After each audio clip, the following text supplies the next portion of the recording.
Bienvenue dans Sensorialité, le podcast qui te permet de t'éveiller à tous tes sens, de t'offrir un moment privilégié pour revenir dans l'instant présent, ressentir et écouter les messages de ton âme. Je suis Rebecca Lous, mentor, exploratrice des mondes invisibles. Chaque semaine, je t'invite à un temps rituel, guidance, introspection, inspiration et connexion seront les mots magiques pour mieux te connaître et redonner les pleins pouvoirs à ton énergie féminine, celle qui sait, ressent et perçoit. Installe-toi confortablement, allume ta bougie et prépare-toi à voyager au cœur de toi. Bonne écoute.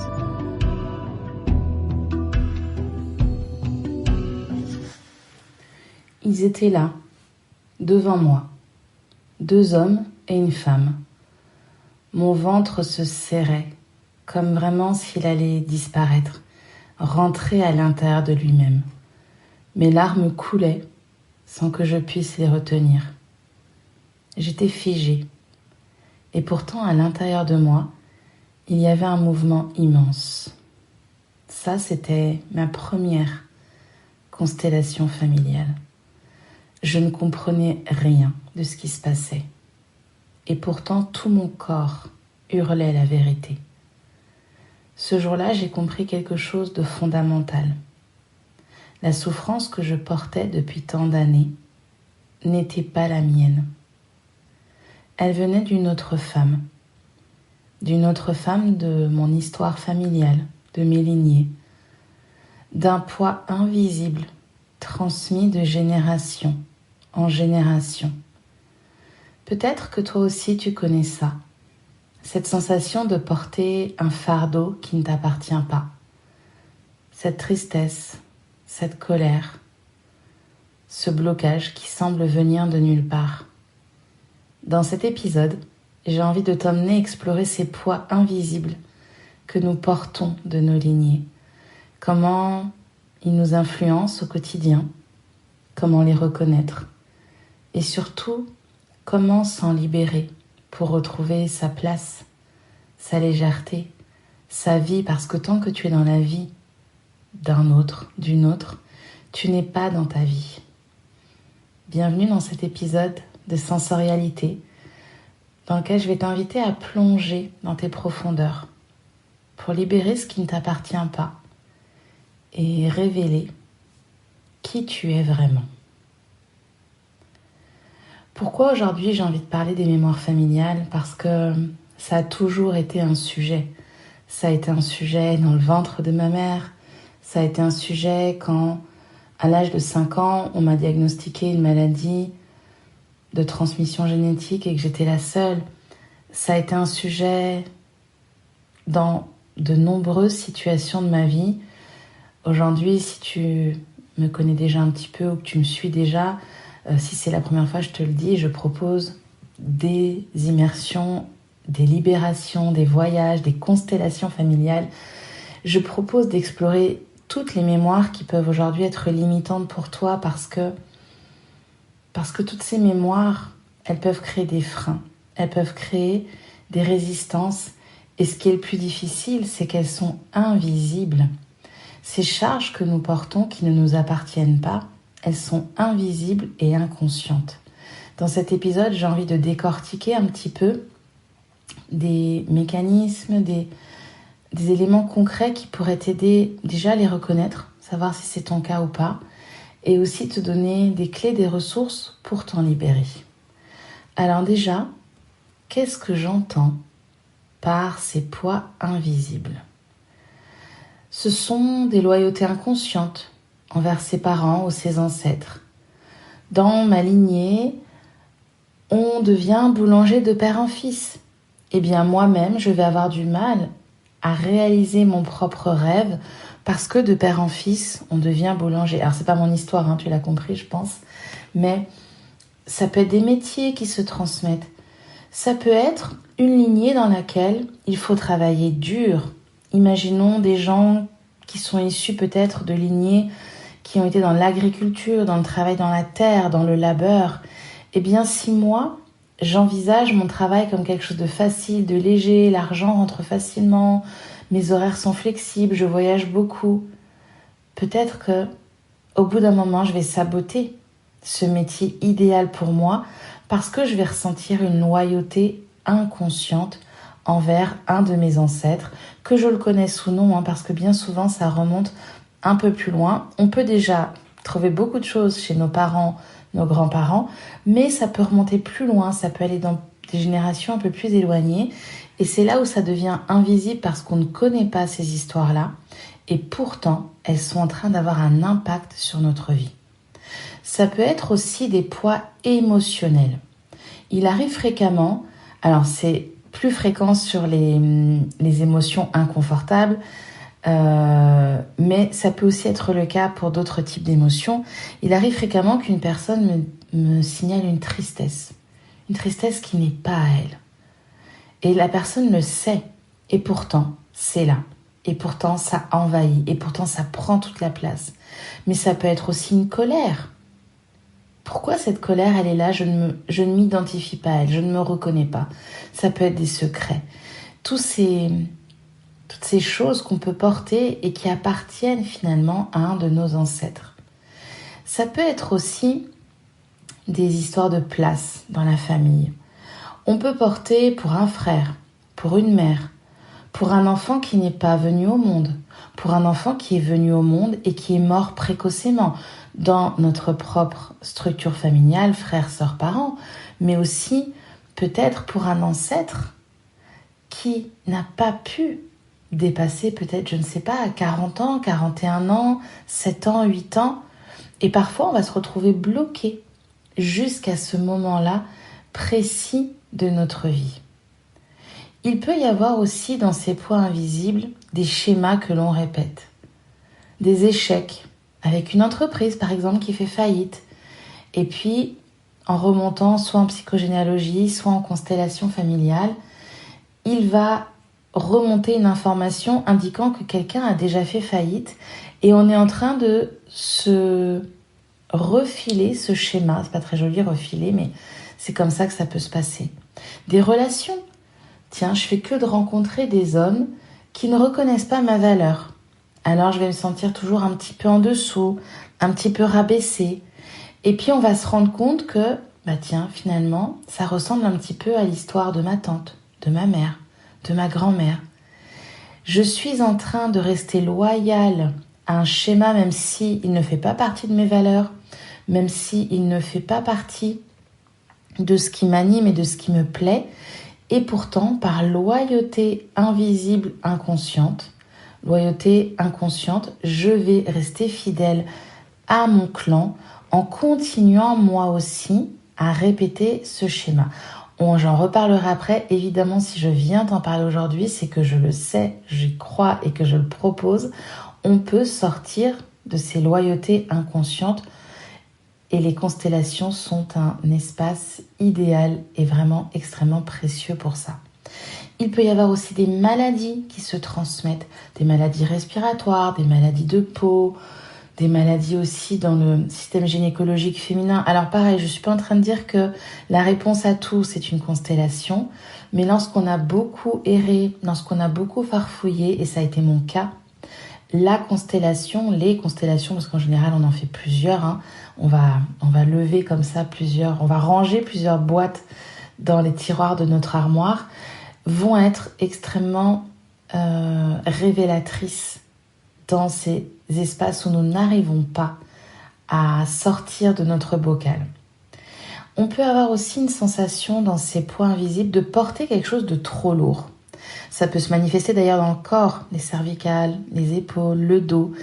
Et ce trop lourd qu'on est en train de porter, ça peut être des responsabilités, mais aussi des choses vraiment qu'on porte. On ne sait pas exactement quoi, mais on est fatigué à un moment de les porter. Et bien là, ça devient aussi intéressant de venir remettre la conscience, de nommer, pour pouvoir les redonner aux ancêtres à qui ils appartiennent.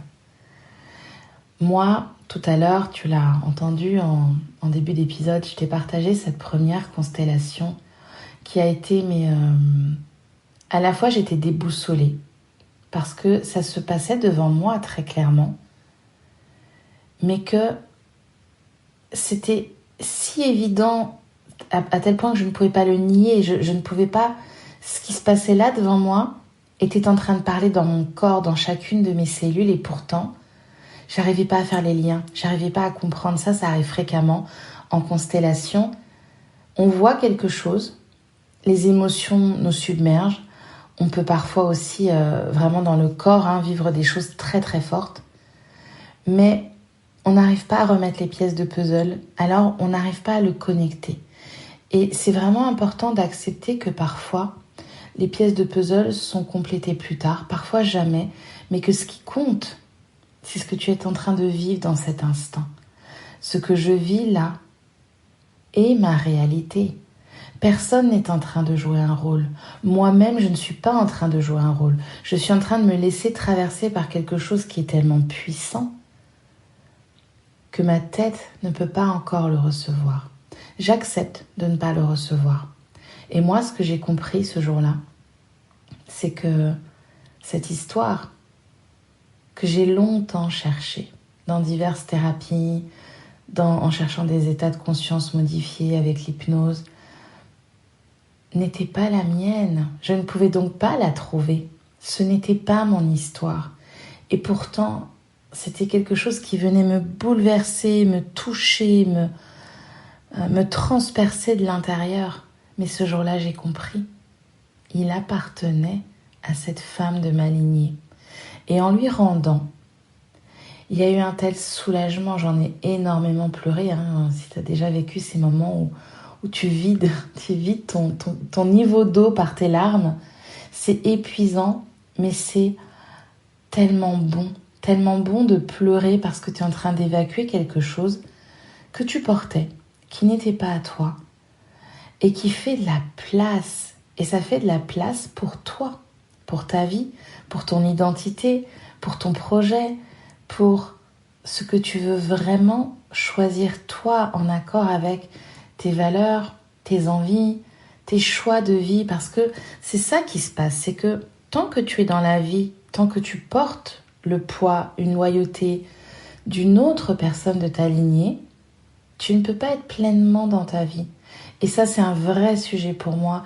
Si tu as peut-être vu un petit peu mes partages dernièrement en newsletter et puis sur Instagram, j'ai beaucoup parlé de la place parce que je suis en train de relancer l'immersion racine. Et ça n'est pas possible, je vais être très claire là-dessus, de prendre ta place tant que tu n'es pas allé trifouiller dans ton histoire familiale. Ça commence là, je vais en parler un peu plus loin, mais ça commence avant même ta naissance. C'est ça qu'on va visiter dans Racine. On va aller dans cet entre-deux, là où ton âme commence à arriver. Puis on visitera d'autres moments de ta vie, la grossesse, l'accouchement, parce que si tu ne viens pas revisiter ces mémoires, il va y avoir des pièces manquantes et tu vas toujours avoir ce sentiment de ne pas être dans ta vie, un sentiment d'imposture, un sentiment de petitesse, un sentiment de « mais qu'est-ce que je fais là en fait ?» Je t'en parle un petit peu après. Alors, comment reconnaître si tu portes un poids invisible ? Ça peut être un blocage que tu n'expliques pas. C'est comme ça que moi ça a commencé, où j'étais pas à ma première thérapie, ça commençait déjà à faire quelques temps que je tournais, et j'avais l'impression puis j'ai changé de thérapeute, et j'avais l'impression de ramener mon bagage. J'étais apaisée émotionnellement, j'étais plus en colère, j'étais plus dépassée ni triste, mais pourtant c'était encore là. Et c'était encore là parce que je n'avais pas ouvert la bonne fenêtre, celle des mémoires familiales. Ça peut être aussi, comme je disais tout à l'heure, une émotion qui semble disproportionnée. Bien souvent, les personnes qui arrivent et qui me le disent vont dans leurs mots me dire « je sais pas, c'est pas à moi. Je suis triste, mais c'est pas mon énergie, je me reconnais pas. » Dans vos mots, je vais entendre déjà qu'il y a un poids qui n'est pas à vous. Et là, ensuite, ça va être mon job à moi, en constellation, d'avoir une écoute vraiment fine, active, délicate de ce que vous amenez pour qu'on puisse aller tirer le bon fil, parce qu'on peut rester à côté. Et ça, c'est mon rôle. Ça, c'est mon job à moi, c'est ce que j'aime vraiment faire.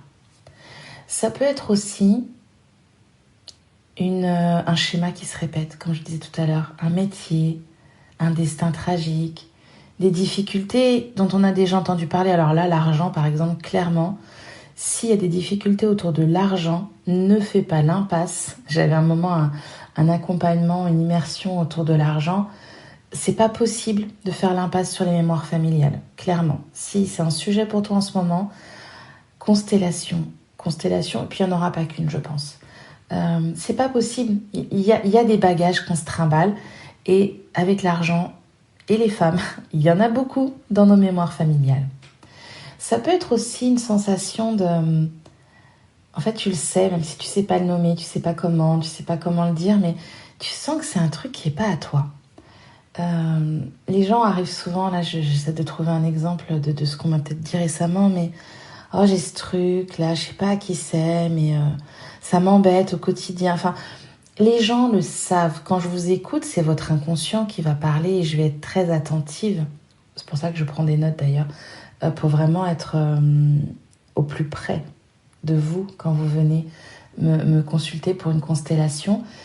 Votre inconscient est déjà en train de me raconter là où tu es en train de m'emmener, même si toi tu ne le sais pas. Et bien souvent, quand tu commences à t'intéresser aux constellations, c'est pas juste une curiosité. C'est parce qu'une partie de toi sait que quelque chose va être bénéfique pour toi. Par exemple, là, tu peux fermer les yeux et te poser la question. Est-ce que ce poids que je porte, est-ce que ce blocage que je vis, que j'ai répété, est-ce que ce schéma que j'ai identifié, qui se répète, est-ce que c'est vraiment le mien? Est-ce que ce poids, ce schéma, ce blocage est vraiment le mien? Et tu peux déjà écouter la réponse qui est là. Moi, comme voie de libération, je vais pas te faire de surprise ici, hein. La seule que je trouve vraiment d'une pureté, d'une efficacité, c'est la constellation. Alors après, il y a des constellations et des constellations, hein, je vais être aussi très claire là-dessus. Il y a des gens qui font bien leur métier et d'autres moins. Mais la constellation, c'est vraiment un espace où l'inconscient va être à l'œuvre pour amener le constellateur à mettre en lien, en lumière des éléments pour que la personne qui vient poser ici un sujet, une problématique, trouve une résolution. C'est visuel. Alors même quand vous êtes en individuel, hein, je vois les gens et je vous vois un moment et là il y a une montée en conscience. Il y a ce moment où tu prends conscience parce que tu le vois vraiment physiquement devant toi. Moi je vais travailler avec des objets, des choses physiques, même en one-to-one, quand on est en collectif, c'est avec des personnes, mais en one-to-one, je travaille aussi en visuel, je trouve ça très fort, plus qu'en visualisation. Ça m'est arrivé de le faire parfois quand on ne peut pas faire autrement, mais je préfère avoir un objet de transfert. Et qu'est-ce que c'est puissant quand tu prends conscience et que tu arrêtes de te raconter une histoire, parce que je vous vois aussi partir dans vos histoires, et à un moment, je vous demande de regarder. Regarde là ce qui se passe. Est-ce que tu as vu là qui est à côté de qui? Qu'est-ce qu'il y a entre cette personne et le désir? Eh bien là, c'est inévitable de ne pas le voir. Et ensuite, je vais pouvoir faire le chemin, le mouvement, l'action qui sera nécessaire en fonction de ce qui est mis en lumière. Cette constellation familiale, elle permet de rendre à chacun son histoire. C'est bénéfique pour toi parce que tu arrêtes de porter des choses qui ne sont pas les tiennes, mais c'est aussi précieux pour l'ancêtre qu'on a déresponsabilisé en portant. Ah bah tu n'es pas capable, tu n'es pas assez ceci, tu es trop cela, alors je vais porter à ta place. Tout ça c'est très inconscient. Mais lui rendre son histoire, c'est aussi l'honorer. C'est aussi lui redonner sa dignité. Parfois les gens ont peur au moment de couper une loyauté, comme s'ils allaient trahir la personne. Mais en fait c'est un acte d'amour.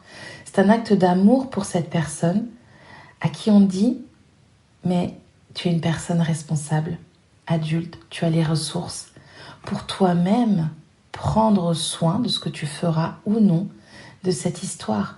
Je te rends ce qui t'appartient et c'est un acte d'amour.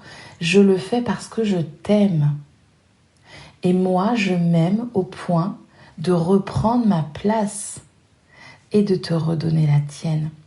Il y a vraiment une réparation qui se passe sur plusieurs plans pour la personne qui consulte, pour l'ancêtre qui est concerné, mais pour toute la descendance qui vient derrière. Ce que je fais pour moi va aussi avoir un impact pour mes enfants et les personnes qui vivent autour de moi. Parce que quand moi je bouge, les autres aussi vont bouger. Quand moi j'accepte de dire non, de dire stop, ça va aussi être aidant pour les personnes que je côtoie au quotidien. Porter un poids invisible, ça peut nous empêcher de pleinement occuper notre place. Le voir, le reconnaître, le rendre, c'est un chemin de libération. Ce qui a été transmis, ça peut aussi être transformé. Tu n'as pas à garder quelque chose qui aujourd'hui ne fait plus sens pour toi, qui est trop lourd, qui est trop douloureux. Si jamais tu te sens concerné par tout ça, eh bien, je ne peux que t'inviter à rencontrer les constellations, à choisir une personne en qui tu auras confiance. Si c'est moi, je serais ravie de t'accompagner avec cet outil qui m'est si cher, en individuel, en collectif. Et si tu sens vraiment qu'il est temps pour toi d'occuper ta place, parce que c'est un grand sujet pour moi, d'être dans notre vie et de pouvoir rayonner, partager, contribuer en faisant ce qu'on aime, en faisant ce qu'on sait faire, en apportant au monde qui on est, ce que j'appelle moi notre magie, eh bien c'est ce qu'on va faire exactement dans l'immersion Racine, qui va ouvrir là ses portes très très très bientôt. Au moment où j'enregistre le podcast, on est début octobre. Donc si vraiment c'est un sujet, envoie-moi un message, contacte-moi pour réserver ta place et t'offrir ce cadeau d'arrêter de porter ce qui est trop lourd. C'est un acte d'amour pour toi. Parfois on me demande, je sais pas, prendre soin de moi.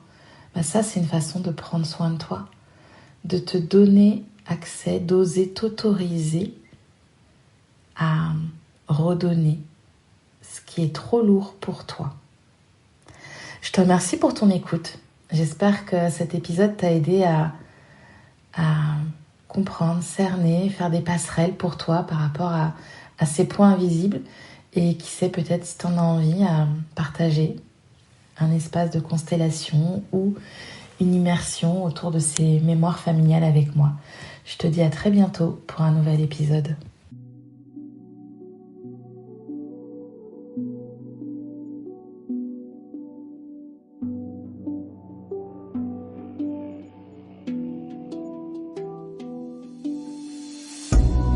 Maintenant que tu es pleinement connecté à ton énergie féminine, offre-toi un temps à l'ombre du podcast pour ancrer et déposer les messages, les ressentis, les perceptions qui ont pu te traverser.